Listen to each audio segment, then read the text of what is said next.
This is The Fight Show, slightly new look fight show on Sports Tonight Live with me, Dom McGuinness. In the studio tonight, delighted to say we have former heavyweight British champ, Julius Francis, a guy who knows all about Vitaly Klitschko, so we're going to talk a bit more about that. And of course, alongside him at a slightly different weight level, it was a super bantamweight European champion, Spencer Oliver.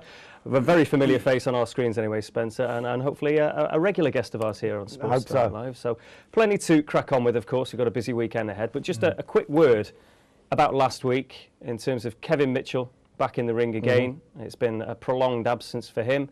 He had, I suppose, a fairly tricky night dealing with Felix Lara, but overall, how do you think he fared with that? I thought he boxed well. It was the sort of workout that he needed before a potential fight with Ricky Burns, the WBO champion, and one that, you know, the fight they're trying to make at the moment. So Lara was a good test and give him a good 12 rounds, and yeah, I thought it was a good performance. And it's so important, is it, for someone like Kevin to keep busy? You know, Julius, you look at the way that he had to come back in there. He had his own fans there. He had a little bit of pressure. It wasn't, you know, a high caliber opponent in terms of elite level, but you got to deal with him, and he got through it. Well, the thing is, because he had a little bit of a layoff and fighting a few demons himself, he needed something like this to really put him back in there in the mental frame of mind as well, you know, as well as the physical frame of mind, you know. Yeah. So well done to him, you know. And if we do preempt a little bit, because obviously Ricky Burns has got Paulus Moses to deal with, which won't be easy. If he can get past that, absolutely. How excited would you be about seeing those two get well, listen, a potential all-British clash, and one that I've been looking forward to for a long time. I mean, styles make fights.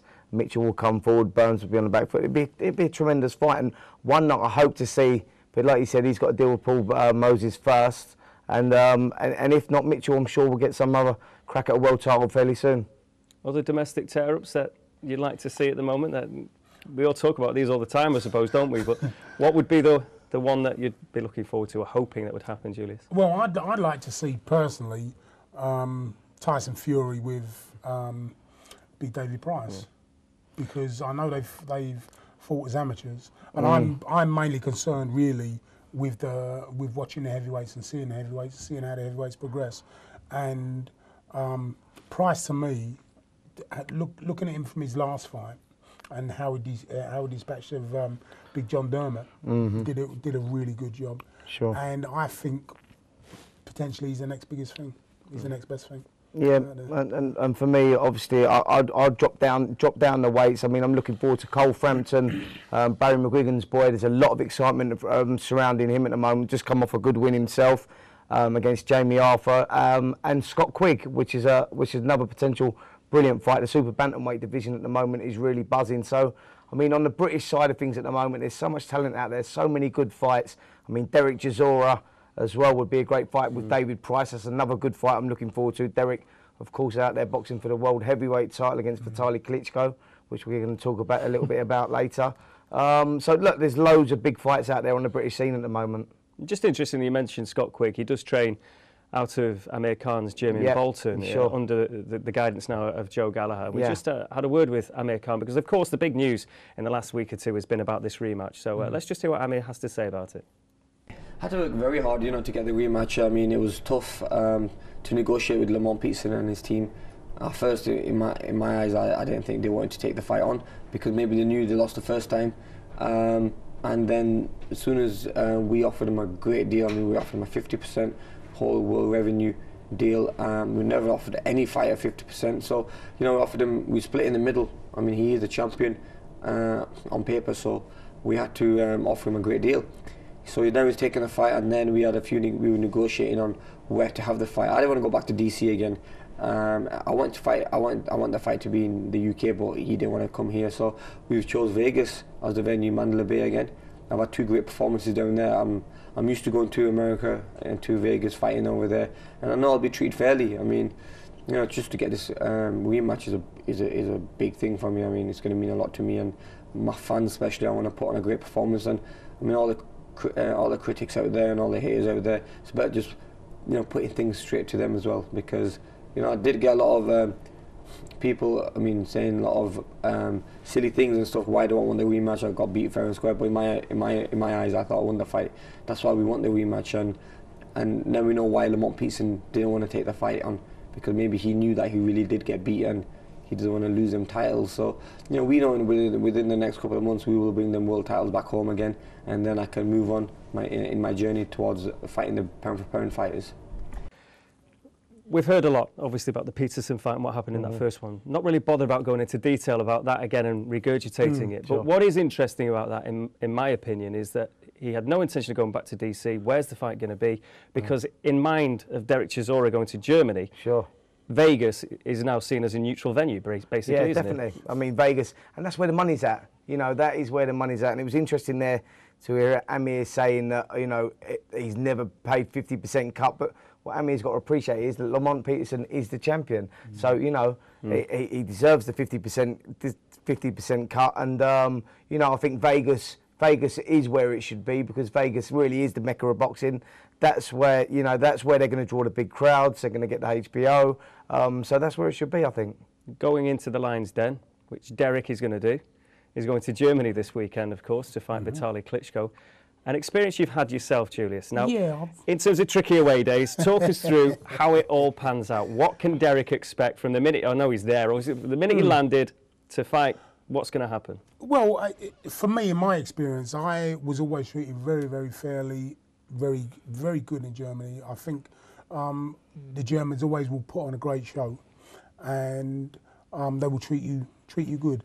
The thing I always found difficult was the German refereeing. Right, I always found that very difficult.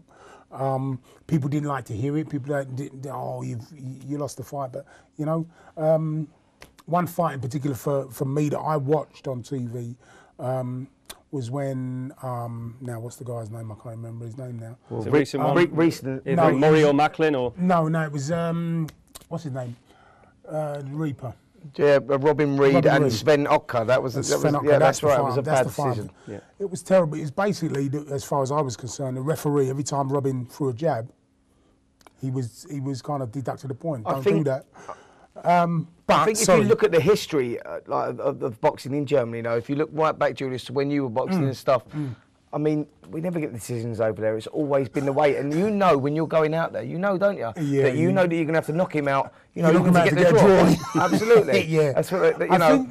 But now I think because of the way the Klitschkos have come up, and because they've been so dominant, and you have to have, and I think they should have, and they will have a neutral referee, neutral judges. Maybe they might have one, maybe two German judges, but everybody will be able to see. If it goes the distance, we're going to see the judges working correctly. You know, it's going to be it's a tough night for them, obviously. But you know, maybe he can pull it off. Derek's obviously from my gym, so I've been with him from the beginning since he started boxing, really. So they're under no illusions that anything's going to go their way. They know that they've got to go out there, and if they want to win the fight, you know, Don Charles, his trainer, knows that he's got to win the fight inside the distance, because if it goes tight, the Klitschkos, although the Ukrainians, they're adopted sons of Germany. They've been boxing their whole career there. Yeah, Julius will tell you he's been sparring them. He knows, you know, he knows how the system works out there. And really, Derek Chisora needs the knockout to pull off a victory out there, because otherwise, you know, you can see a Klitschko victory again. Well, before we settle down to that one, there's going to be a lively couple of encounters as well on Channel 5, and we can cross to the Skype wall now. We have Dominic Ingle from the famous Winkerback Gym, of course. Alongside him there is Kid Galahad. Now you are going to be in action. Sell the fight to us. What can we expect? Any tickets left? All the rest of it? Come on, lads. Well, that's not a good sign. I would imagine we'll crack on without them for a while. Sure. But Kid Galahad, also Chris Eubank Jr. is in action this weekend as well, prior to the big heavyweight action. Two exciting fighters. Kid Galahad, who very much inspired by Prince Nassim, guy you obviously both know well from way back. He shares the same Yemeni background as well. Easy to see why you would be inspired, and of a similar style. He's a young lad with a lot to say for himself as well. But with this fight coming up this weekend, again, it's a nice precursor to the main action. How would you? Definitely. Listen, he's boxing Jason Booth, former British champion, at a couple of weight divisions, and a massive test for Galahad at this stage of his career. He's only going into his 11th contest. That shows the confidence of the Ingles. Galahad has a very similar style, switches orthodox to southpaw. It's going to be a really interesting fight and a big test, and we'll find more out about Galahad. I mean, Jason Booth just lost to Scott Quigg, lost convincingly to Scott Quigg, got stopped. probably at the end of, well, he is at the end of his career, no probably about it. He's 33 years of age now, been around a long time. And yeah, I mean, it's all about, this fight's all about Galahad, and it will tell us exactly what stage he's at, and one that I'm really looking forward to seeing. Well, we knew they were looking well. I'm sure if they can hear us, we can get stuck into the chat again. Kid, Dom, can you hear us now? Yeah, we can hear you. Oh, lovely. Well, Spencer's done a great job of selling the fight anyway, so to get straight into it, you're looking good, kid. You're obviously gearing up to a terrestrial night of action for yourself. It's a great platform, isn't it, against a really seasoned, wily old campaigner? Yeah, it's going to be a tough fight, but I'm going to demolish him on the day. Confident then? Yeah. Now, in terms of the way you fight, and we were just talking then before we got you back about Prince Naseem being a bit of an inspiration for you, and you know, it's an obvious comparison in many ways. I mean, are you very similar in style for those that haven't seen you? Me and Naz are similar in similar styles. That we're both flashy, we're both fast, we're both very strong, and we're both from the Yemen. That's about it. Yeah, that's all you really need to know, isn't it? I mean, been following Kid Galahad's career from the beginning. Naz, obviously, I was boxing with around the same sort of time, and this kid's got the talent to be as good as Naz. He's got a great style. He's exciting to watch, and one that I'm looking forward to seeing, you know, a lot more of in the future. And I think Jason Booth at this stage of his career is a tremendous fight. And as I said before, the boys just come back on the screen. I think it's a great fight for him at this stage of his career to tell us more about Kid Galahad and where he's going to go. It's a lively gym, Dominic. I think it has been for 20 odd years, but in terms of sparring sessions, it must get a little bit tasty there. You've got so many decent guys all in and around a similar weight. Yeah, we do, but we always keep it all under control. Nobody ever gets beat up in the gym when they're sparring. It's, you know, we save all that for the fighting. So, you know, the sparring's always controlled, whether it's Kell Brook, Richard Towers or Kid Galahad. Even back in the days of Naseem Hamed, you know, Naz never really did a lot of open sparring. Everything he did was like body sparring and pads. So, you know, it never gets out of control. But yeah, it's a busy gym. There's lots of kids in there. We've had plenty of kids, you know, coming through in the years. We've had Tyson Fury coming down and sparring, and we've had all these guys. We even had Eubanks years back. He came up. So, you know, it's a busy gym, and he's doing really well. Have you had a look at Eubank Jr., who's, of course, sharing the bill with you? Sorry? Have you had a look at Chris Eubank Jr. closely? Yeah, he's got potential. He's looking good. Obviously, he comes from good stock. He'll have got a lot of experience and advice off his father. So, you know, he's in great shape, and he can fight. And Kid, what are you expecting from Jason Booth? Because is it a bit of a last chance saloon for him really now? I'm expecting a tough fight from Jason Booth. I think he's going to come and try to put it on me on the later rounds. But if he gets to the later rounds, he's going to try to nick the rounds off me. That's what I think he's going to do. Well, I think with Jason, Kid, what he comes with is a lot of experience, doesn't he? And you know, he's a proud man. We know he's at the end of his career, but you know yourself that he'll come to win, and he'll try and relight the career that looks like it's just coming to an end now. So you're going to expect a tough fight, aren't you? Yeah, it is. It's the youth against the experience, you know. But I think I'll be too quick, too flashy, and too accurate for him. Don't take him lightly though, because that experience. I know you young guys always say, "Yeah, I've got the youth and I've got the speed," but there's always a but. You know, you have to work hard constantly. I know you're unorthodox. You've got an unorthodox style, very awkward style. You know, I've watched you a couple of times, and I like what I see. But you know, have it in mind that experience it does carry a lot. Yeah, it does. But I'm not gonna take him lightly. And no, that's right. And just a word about your progression as well. You've been quite candid in terms of speaking about your background, in terms of the trouble that you could have got into boxing again. You know, we read about you and another story of boxing being a force for good. It is always the case, isn't it? With a gym like that has been a saviour for you. Yeah, it kept me out of trouble. It's kept me on a straight and narrow path. Brendan's been looking after me, and Dominic and Richard Towers. They've always kept me on a straight and narrow path. Well, do you know what? I think the great thing is, about the Ingle's gym is that you hear this story time and time again. I've been up there. I've done some training with the guys as well for a few days. We've done a piece on a different show on ringside. And what you see up there is that they take these kids off the street, they channel their energy into them, and these kids get a bit of direction and a little something, you know, they get a future for themselves and a career for themselves, and that's why you've got to take your hat off to the Ingles, you know, Brendan Ingle, the father, Dominic, and the brothers. They're doing a great job, and long may it continue. I think you're doing a great job up there, Dom. Thanks for that, Oliver. Positive directions. Positive directions. It's not always about champions at the end of the day, Dominic, is it? No, I'm saying there's, you know, the real successes are the kids really who, you know, manage to avoid prison or, you know, manage to avoid getting themselves into trouble. They're the real stories, but you don't always see them. Every now and again they come to the surface. But you know, the bigger successes probably are the lessons in life what go within that gym for people. And you know, kids wandering there, they might come from broken homes, got no family, and the gym becomes a family, and all the kids in the gym get on together.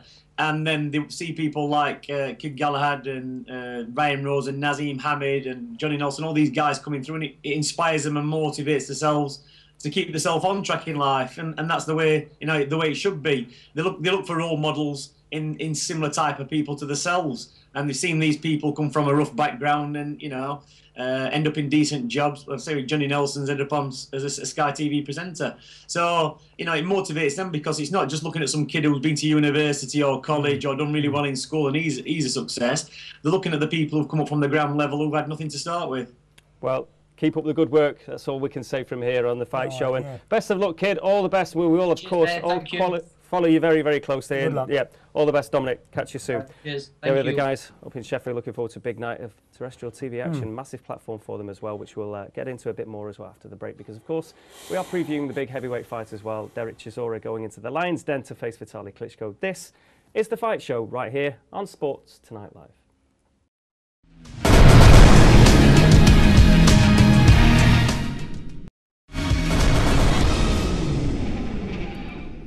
Welcome back to the Fight Show here on Sports Tonight Live with me, Dom McGuinness, in the studio, Julius Francis, former British heavyweight champion, and a man who fought a Klitschko.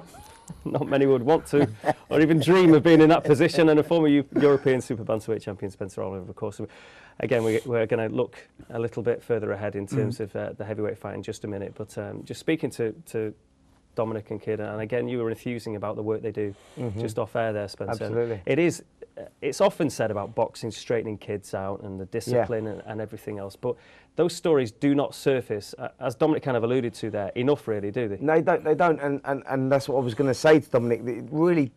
The Ingles don't get enough credit for what they do up there. I mean, it's not just one kid like Kid Galahad or Nazim Hamid, Johnny Nelson or whatever. They've turned hundreds and hundreds and hundreds of lives around, and me and Julius were talking off air as well, just saying, you know, but people just don't see that, and the job that they do is just amazing, Julius, isn't it? If it wasn't for my amateur boxing trainer, God rest his soul, I could have been in a very different place. You know, when I was a teenager, in my late teens, just coming into boxing, just coming into amateur boxing, and if it wasn't for him, I could have been in a very, very different place. And you know, it's people like him, and people like the Ingles, and certain people around the country, up and down the country, at different boxing clubs.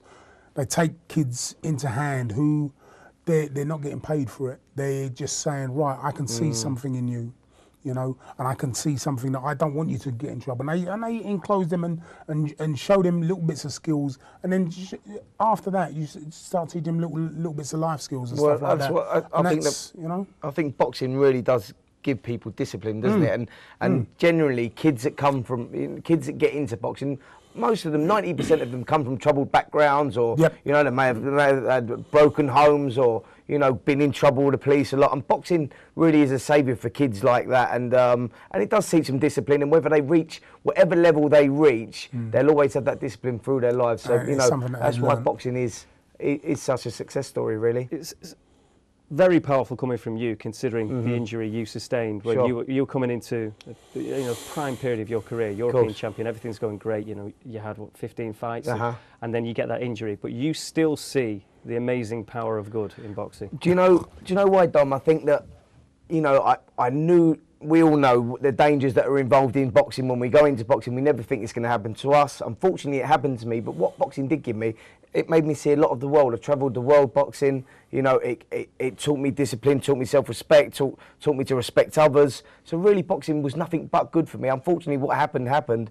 But that's the risk involved. You know, we take a risk when we cross a road, right? We could get hit by a car, but that's the risk that you take. And boxing, unfortunately, look, you've got to look at the positives that come out of it.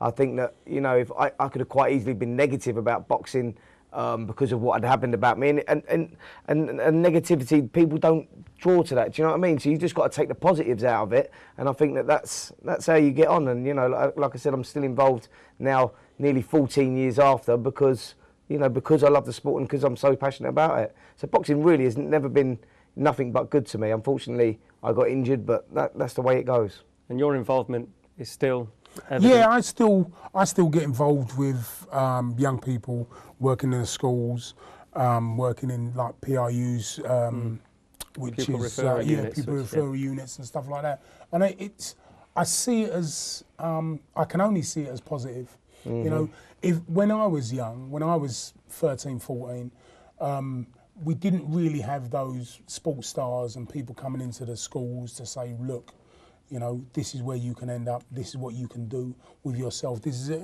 and showing little positive things. And I just recently, only a week ago, I was in a PRU, pupil referral unit. And they're there for the kids at risk of exclusion from school. So these are troubled children that need a helping hand, they need a mentor, they need guidance. And I was invited in, and I went into the school, and I gave a talk for an hour or so about my life, what I'd done, where boxing had taken me, you know, and gave them a little bit of a story about my life. And I got some feedback, and I got some letters that some of the kids wrote me, some of the young people wrote me. And as far as I'm concerned, I will treasure them. I'll put them in my treasure box. Absolutely. Because they're really positive, and it doesn't just make me feel good. It makes me feel right. Yeah, well, at least it's something that I can give back. And if one of those kids out of the 100 that I saw make a change, that's brilliant. As far as I'm concerned. That's exactly what I was going to say. You know, if one of those kids that, you know, Julius has gone into and spoke to makes a change, and it's a success story, and that's why Julius is still involved in what he does, like that, going around giving the speeches. And again, that's excellent. You know, that's Julius giving back his little bit as well. You know, well, a man who is very, very prominent in the boxing scene, particularly in the Sheffield area.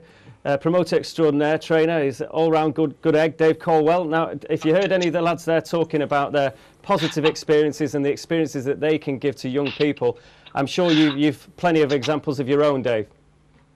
Yeah, I only caught the last little bit that they were speaking about, but yeah, there's plenty of good stories about what boxers have been doing for people and how they inspire kids that are on the wrong path to take up the sport and become better people.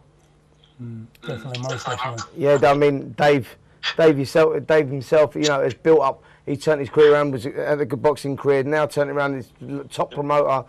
And Dave, you must take a lot of kids in yourself up there, and you must see a lot yourself. Yeah, I mean, I've just left the gym now. Actually, we have during the day from 10:30 in the morning until 2:30. We have groups of young offenders and stuff like that in the gym. We've got a computer suite where they get qualifications and they get educated. We've got a full-time tutor in there, and then Nav Mansouri, one of my boxers, he runs the boxing class, so they're teaching how to teach boxing. So we're doing quite a lot on that sort of things. And things for you up there, Dave, going from strength to strength right now, right? Yeah, it's going really well at the moment. You know what the sport's like, you have ups and downs, and at the moment things are going really, really well. So what's the next big project coming up for you? I've actually got Bolton next week, where I've got David Barnes against Giuseppe Lowry. Prince Aaron is also on the undercard, along with Matty Clarkson and Jose Burton, who's making his pro debut. So I'm really excited about that card. But then I've got Birmingham, March 16th, where we've got Nasser Al-Arabi against Jamie Ball. He's fighting for the Eliminator for the English title. And then the big one, April 14th. Yeah, that's one we're really looking forward to, and I'm sure you are as well. Yeah, really looking forward to it. I mean, it's the biggest show that I'll have put on personally as a promoter.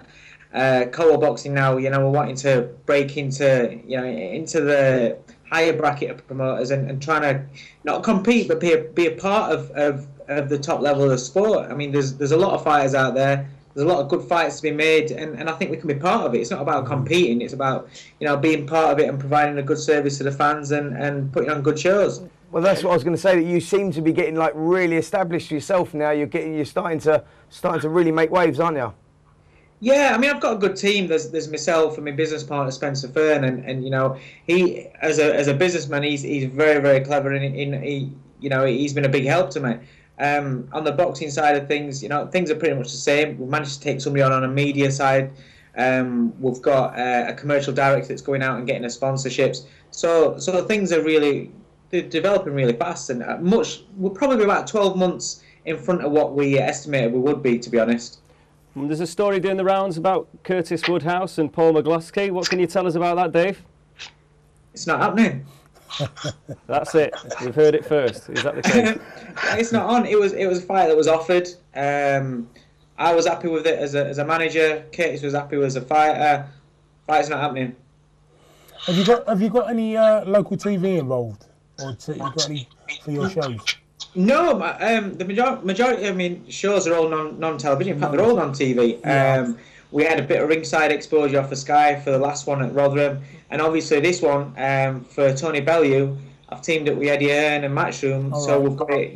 We've got it on Sky, and we can bring it to the masses, so to speak. Yeah. But no, we're not television promoters. I've been promoting for 9 years, doing non-TV shows.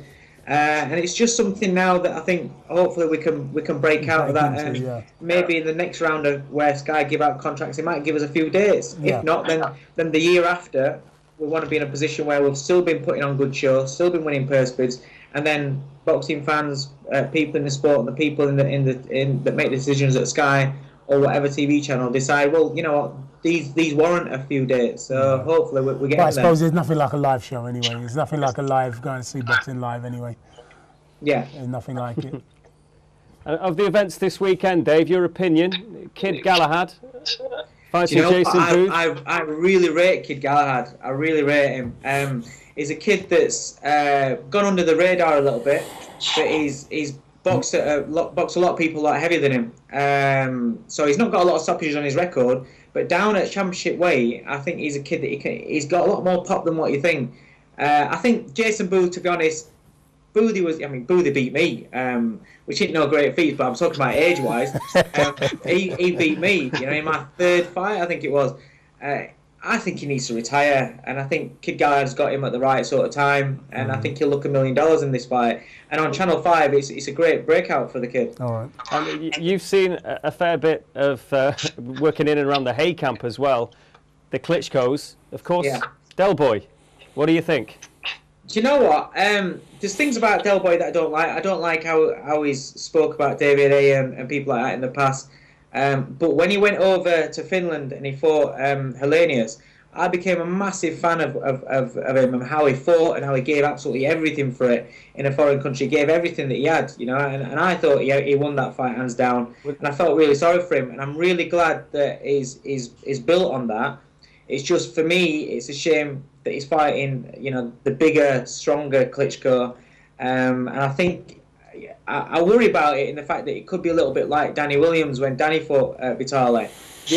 The one thing that I will say is that Vitali now, he is getting old. You don't know when he's going to go, so he can just go at any time. Once you get to that sort of age, you can go at any time. But going on Vitali's last performance, I thought he physically looked in great shape. Mm-hmm. He didn't have much in front of him again, but it looked really well.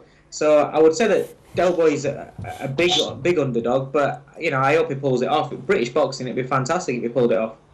Dave, thanks as ever for your time, and all the best with all the various projects and the Bolton show and everything else. So great prizes on the field. All the best, nice. Dave.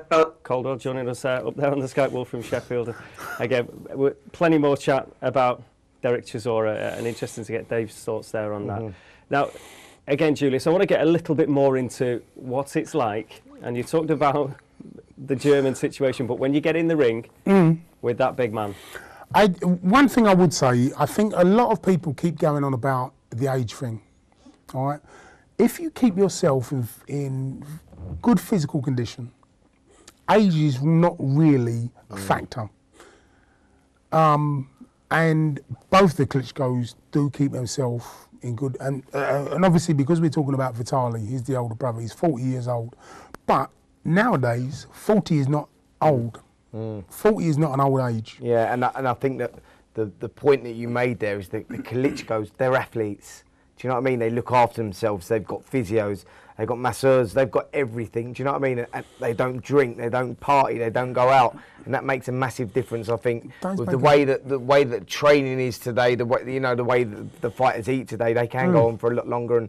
And 40 really is just a number. I mean, if you, as Julius touched the point again, if you look at his last couple of performances, Vitaly, I mean, he's been incredible. He doesn't look. Physically, he might look in his age. He might look a bit craggly and a little bit of wear and tear. But his body, he has not got a body of a 40-year-old man. Sure. You know, as we see Joe Bloggs, the 40-year-old man. Like Spencer said, he's an athlete. It didn't work out for you. I think it was a second round defeat. Hardly any shame in that when you talk about Vitaly Klitschko. But do you see any difference in the way he fights now to the way he fought you? He's more controlled now. Definitely more controlled. I don't know if you ever watched the fight of me and him. You know, I went in there a little bit cold. Right, it wasn't really my fault. They gave us the gloves, and then 5 minutes later they kind of said, "Come on, the fight's on." So I was a little bit. It wasn't really warm or anything, but no excuses.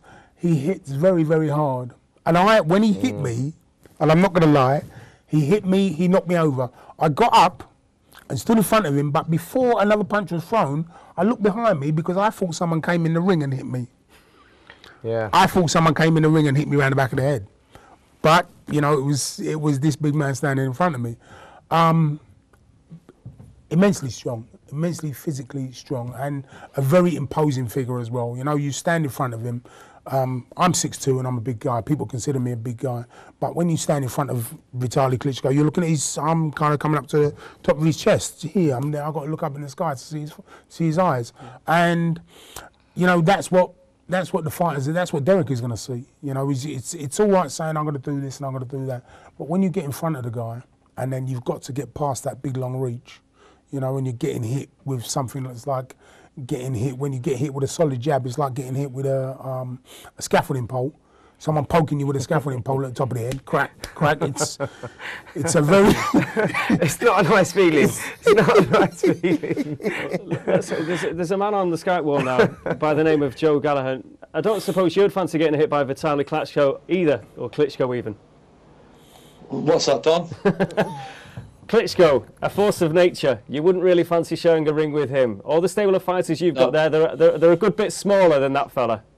No, there is, yeah, definitely. Now, just tell us where you are, Joe, and why you're there. Yeah, listen, we're just at Manchester Airport now. Stephen Smith getting ready to fly out. There's Swifty there now, so he's fighting on the undercard. And like we said, we're just waiting for tomorrow to fly.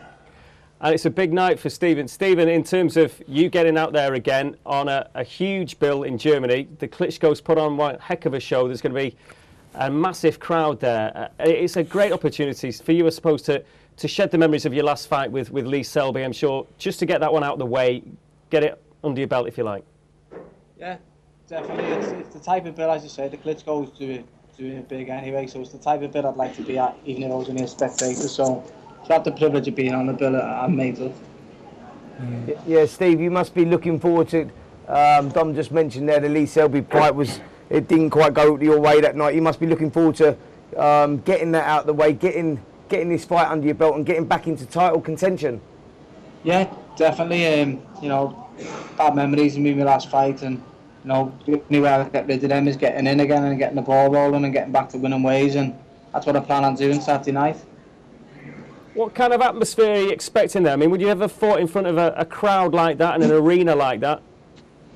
I'm not sure. I mean, the way this fight seems to be selling, I'm expecting it to be a great atmosphere, but you know, you're not right if you're not a boxer who wants to box in these type of venues and these type of arenas. And you know, as I say, I can only look forward to it. I've been speaking. I spoke to Derek. Obviously, I speak to Derek and Don Charles, his trainer, every day because they train out of my gym. And they're telling me quite a few British contingent are going over there. They're expecting a couple of thousand, so you should be getting good support there as well. Yeah, it should be good.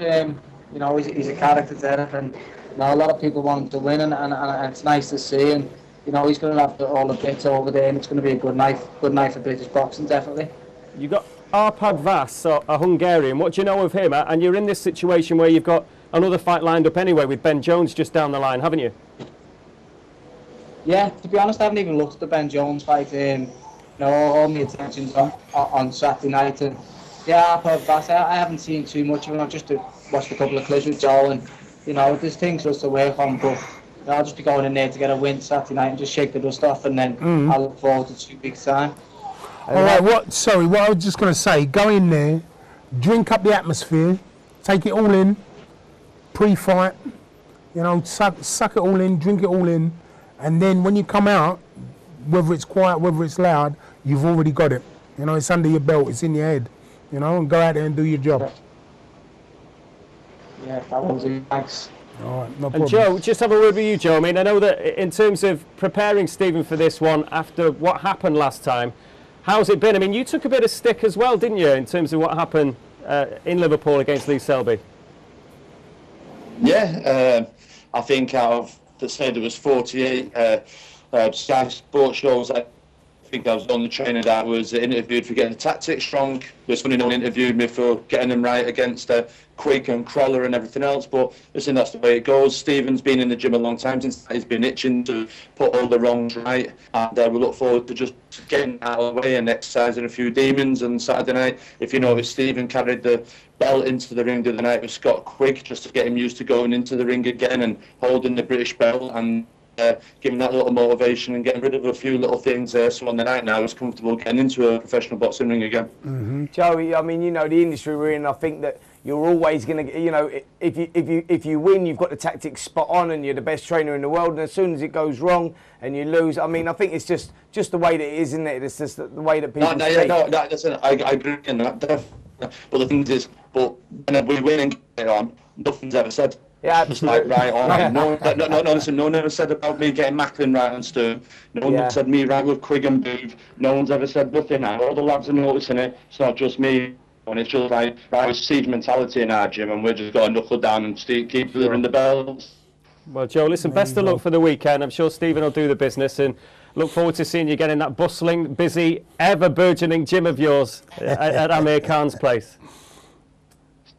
We've got a new lad starting soon. He might be all right. We'll have to see how he goes. Yeah, I believe there's going to be a certain Amir Khan knocking around the gym for a couple of weeks. So you're going to enjoy that one, Joe. Oh yeah, definitely. Listen, Arun's been in. He's a really good kid, and we're teasing him, saying, "Oh, he's bringing his big brother down now because we've been training him too hard." So we'll see. It's got to be good banter and an inspiration for all the other fighters in the gym as well to train alongside him. Certainly is. All right, all the best, Joe. And best of luck, guys. Good luck. It's interesting again because going to Amir's gym, which we can talk more about after the break, just like in Sheffield, the good work that they do, again, boxing doesn't always get the credit that it deserves. But we are going to be hearing from the Chisora camp in Germany as well. Don Charles, the trainer, is going to be on the line. This is the fight show right here on Sports Tonight Live.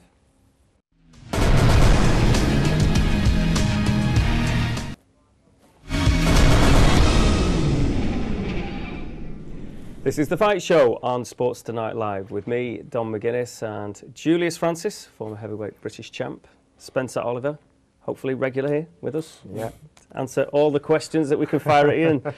And in terms of the major talking point of the evening, afternoon, has been Derek. I think we can now cross to Germany, where preparations are in full swing, of course, ahead of the big one, Vitaly Klitschko, defending his titles against Britain's Derek Chisora. Don Charles, Derek's trainer, is on the line, I believe. How are things going, Don? Can you hear us, Don? Sounds like a slightly dodgy line. Hello, yeah, I'm here, yeah. Oh, good. So how's everything going ahead of the big one?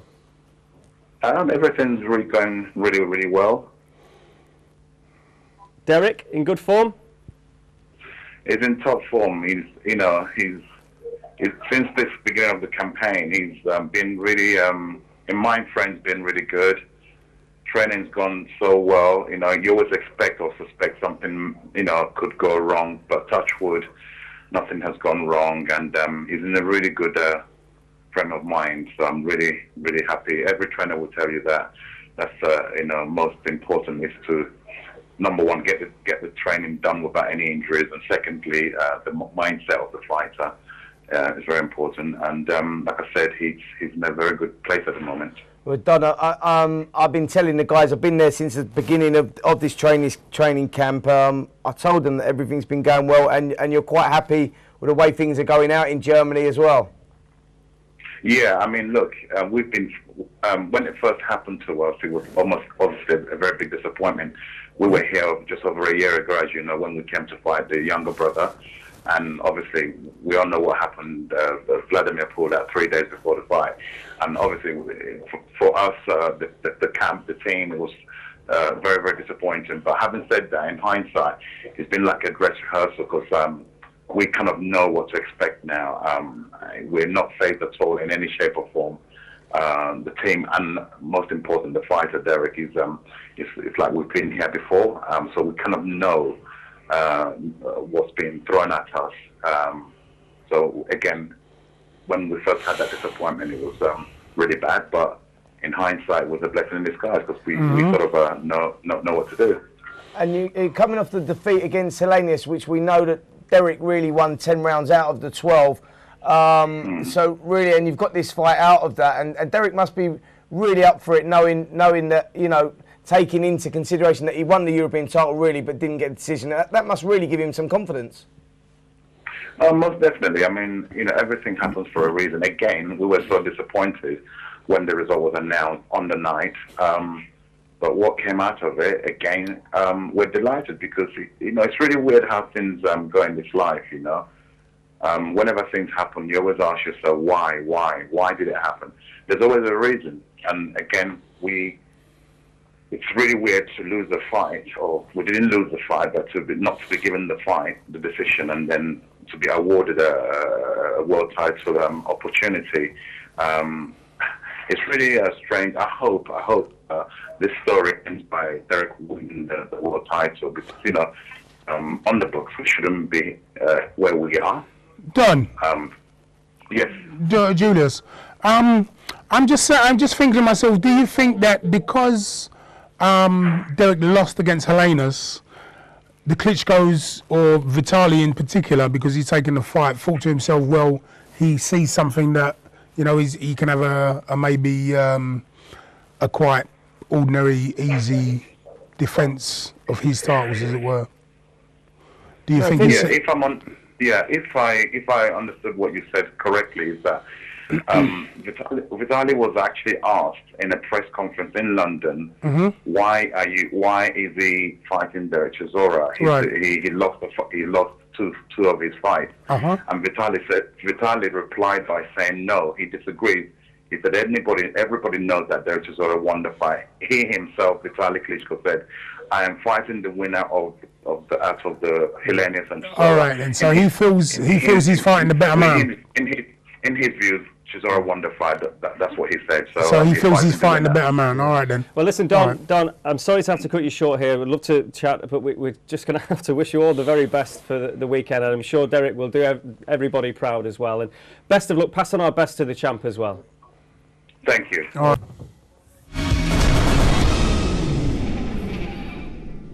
This is The Fight Show on Sports Tonight Live with me, Dom McGuinness, and an array of guests, because we've been joined by another one. We have Julius Francis, of course, British heavyweight champ, former.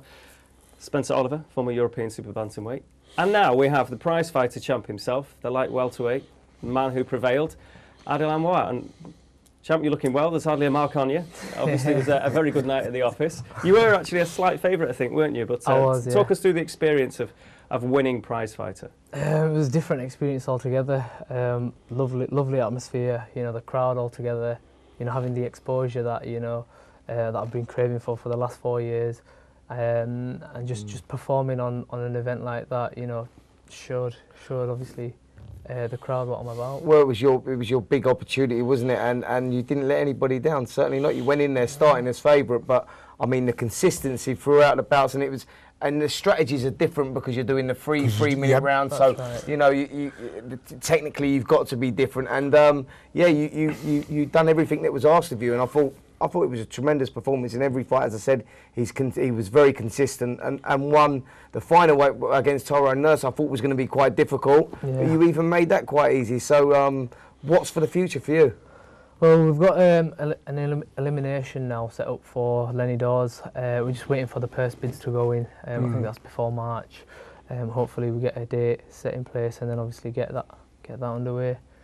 And then hopefully a British title next, which would be nice to add to the collection. Do you feel it was a bit of a gamble going into Prizefighter at this stage of your career? I've taken risks before. I took the English title at 4 days' notice. Different weight as well. Different weight as well. I had to step up at welterweight for the international masters, and that was because no one would fight me at light welter. So it was really just to. I suppose sometimes you do have to. You got to take risks. Take the risk and put it all on the line. And if you don't put it on, if you don't take the risk and put it all on the line, then you just get passed by the wayside. So, fair play. You know what I think the beauty about Prizefighter is now? We've seen it in past Prizefighter champions. Aldi Harrison, he got a world title shot off winning Prizefighter. Yeah. I mean, amazing. The opportunities are just endless by winning Prizefighter. They open all doors, like you said. You've been craving this. You're English champion going into it. Come in with a great record. Was it only one defeat before that? Yeah. But the opportunities now are going to be endless for this man. He's going to be opening up. He's getting British title elimination.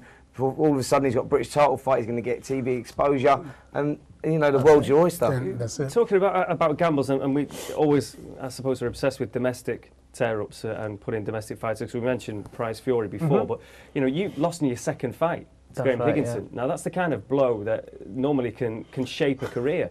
You've had to use that as a positive, but in some ways it just shows you, though, it's not the end of the world, is it? There has been over the boxing time that fighters have lost in their first, second, third, fourth fights, but they still pull through.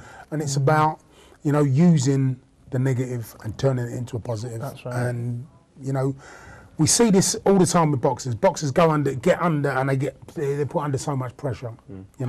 And we same as we was talking earlier with the kids and the young people. They get put under pressure and they get so many negative things, but then they turn it around, and that's what we as fighters do. And they can see us doing it, so they emulate it. That's what they want to emulate. How is it walking around Leeds now then? It's been a while. Yeah, it's a different experience. You're flying the flag for that city now, aren't you? I am, yeah. I mean, it's a different experience, obviously. Just going into shops, you get recognised straight away. Oh, you're the kid who fought on Prizefighter, Platinum Kid. And then, they just want pictures.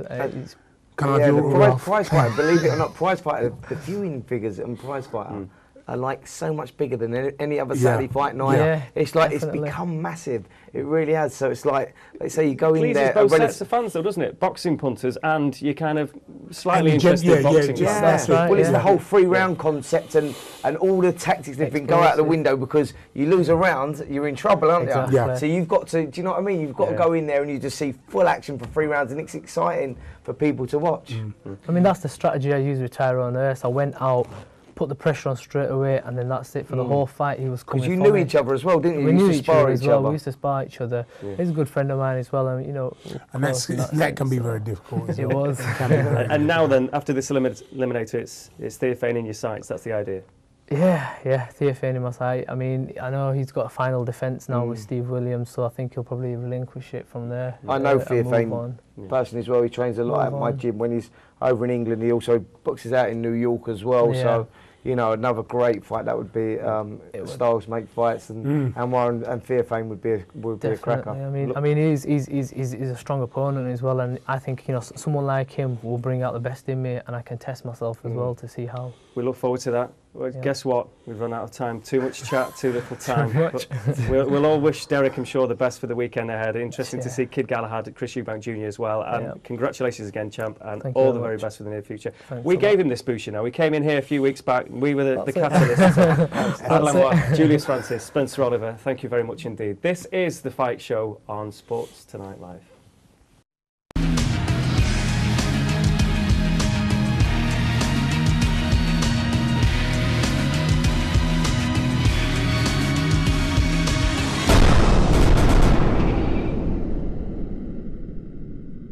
Stay ahead of the game with Sports Tonight Live.